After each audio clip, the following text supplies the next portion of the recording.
1949 को जो है संविधान बनकर हमारा तैयार हुआ और 26 जनवरी 1950 को उसको लागू कर दिया गया और ये बताया गया कि देश का शासन प्रशासन कैसे संचालित होगा, देश में इलेक्शंस कैसे होंगे, देश के नागरिकों को कैसे रहना है, किन नियमों का पालन करना है, वो सारी चीजों को उस संविधान, उस सुंदर विधान के अंदर समाहित कर दिया गया और वो चीज हमारे सामने प्रस्तुत की गई।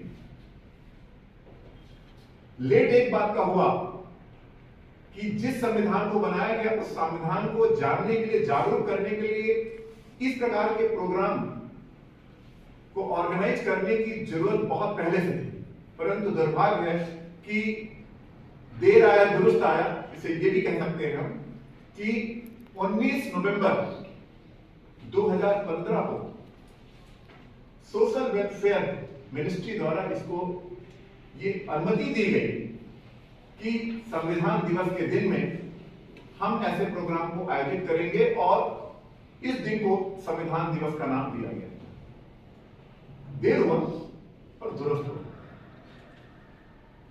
संविधान हमें यह भी बताता है कि यदि हम संविधान को सही मायनों में, यदि संविधान को हम लेकर चलते हैं और संविधान का पालन करते हैं तो हर व्यक्ति सफल है, वो कभी दुखी नहीं होगा, क्योंकि हम जैसे अपने व्यक्तिगत हमारे प्रिंसिपल होते हैं वैसे हम जिस देश पे रह रहे हैं उस देश के कुछ नियम और कानून हैं।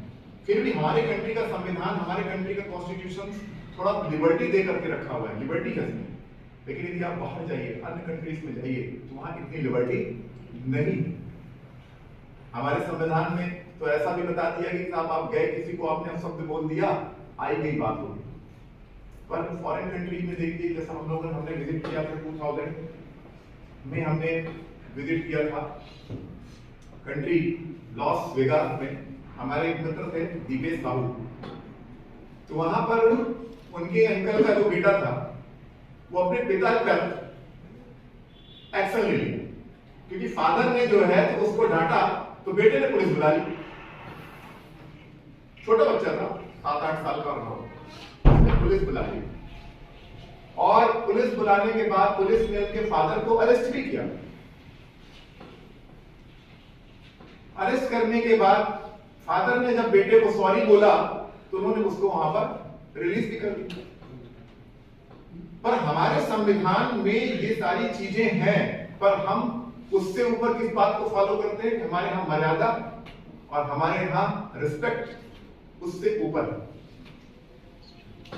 और आज हम संविधान की कुछ बहुत सारी छोटी चीजों को हम जो है तो मानते हुए और उसका पालन करते हुए भी हम अपनी मर्यादा और हम अपने जो हमारे व्यक्तिगत, जो हमारे अंदर जो संस्कार मिले हैं, उन संस्कारों के तहत हम उन चीजों पे क्या पड़ जाते हैं, भारी पड़ जाते हैं। जहां गलत है हम समझते हैं ये गलत है, जहां सही है वो सही है। जैसे एक एग्जांपल के रूप में हम आपसे बात करें कि जैसे आप लॉ के स्टूडेंट हैं, कभी कभी स्टूडेंट्स को लगता है कि शिक्षक बहुत ज्यादा शक्ति करता है। यार वो फीलिंग तो आई नहीं थी जो कॉलेज की फीलिंग होनी चाहिए, बच्चे के मन में आता। वो फीलिंग कहाँ है? हम तो एक स्कूल से निकले दूसरे स्कूल पे आ गए, वो फीलिंग हमें नहीं आ रही, कॉलेज वाली फीलिंग नहीं आ रही। और टीचर शक्ति करता है, संचालक शक्ति करता है, एडी करते हैं और सीएफडी साहब तो करती करती है। अब क्या करें, ऐसी बड़ी दुविधा हो जाती है, यार ऐसा कोई कॉलेज बताओ जिस कॉलेज में ऐसा कुछ बड़ी लिबर्टी होती है। ये ऐसा होता है एज फैक्टर, और जिस जगह पे आप अभी हैं, जिस एज फैक्टर